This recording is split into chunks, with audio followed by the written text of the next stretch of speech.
Так, всем привет!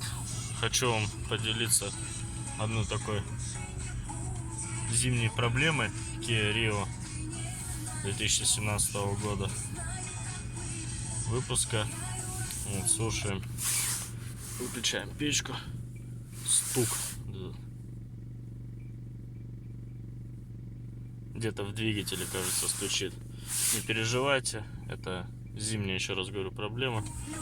Всего лишь что забивается снег под двигатель, где защита, где пыльник.